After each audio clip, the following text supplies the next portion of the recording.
ప్రకృతి పరమాత్మను తెలుసుకున్న జ్ఞానము సాంఖ్యతి అష్టయోగములకు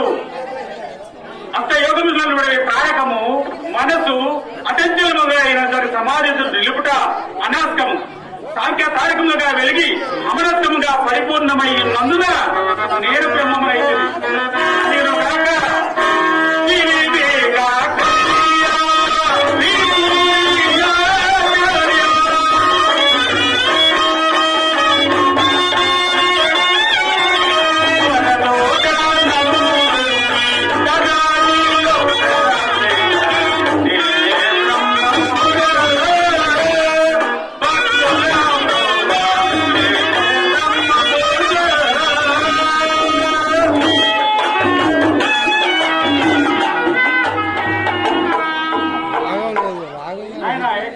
గురుదేవ ఈ కలియుగంలో 5000 సంవత్సరముల పైబడి వచ్చడి ప్రభా పాఠ్యమ నామ సంవత్సరము మొదలుకొని ఈ భూమి నందు అనేక ఉత్పాదములు పుట్టెను.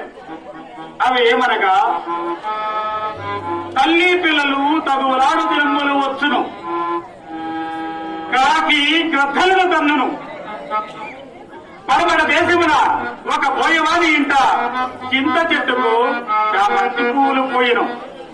నాయన ఏకాంబర న్యాయము అన్యాయమగను, అన్యాయము న్యాయమగను.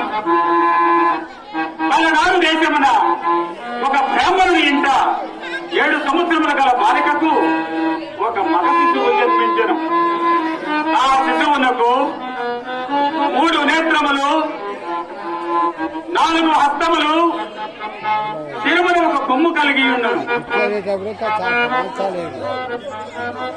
ఆ శిశువునకు 20 రోజులు జీవించి 21వ రోజున శ్రీమద్ విరాట్పోతులూరు వీరేంద్ర స్వామి చూస్తున్నాడని చెప్పి మరణించును. ఆయన ఏకాంబర గురుదేవ భక్తులు భగవంతుడు ఎక్కడ ఉన్నాడని దిక్కులు చూచుతుందరు. ఆలుమగలు, అన్నదమ్ములు, గురు శిష్యులు, రాజులు, ప్రజలు ఒకరినొకరు మోసగించుకొని ప్రాణములు తీయదు. వేలకు వానలు కురియవు, పైరు పంటలు తరిగిపోయేను.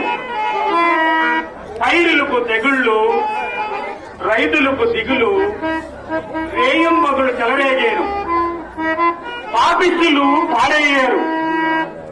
నాయన ఏకాంబర గురుదేవ కొన్ని ధర్మములను బోధించుదును, శ్రద్ధగా ఆలకించుము నాయన. ఒకరిని దూషించిన వారు, ఒకరి సొమ్ముకు ఆశపడిన వారు నాకు అత్యంత ప్రీతిపాత్రులు. తోడే కొలది బావిలోని నీరు, దాన దగములు చేసే కొలది సిరి సంపదలు వృద్ధి చెందును. నీ మనసును నా వైపు మరలించు, జ్ఞానప్రదమవుతుంది లేదా అజ్ఞాన పాలవుతుంది. నాయన ఏకాంబర స్వామి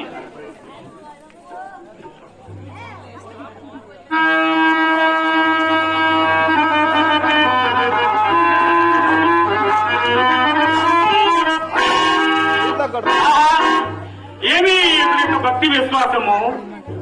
3 మాల గ్రామ నివాసియాగు పీర్ సాహెబ్ కుమారుడు సిద్ధుడు అనేవాడు మదీయ పాద సేవకై పరుగున వచ్చుతున్నాడు. నాయన ఏకాంబర మరికొంత కాలజ్ఞానమును తర్వాత చెప్పుదును. ఆశ్రమముకు వేలైనది, వెళదము రమ్ము.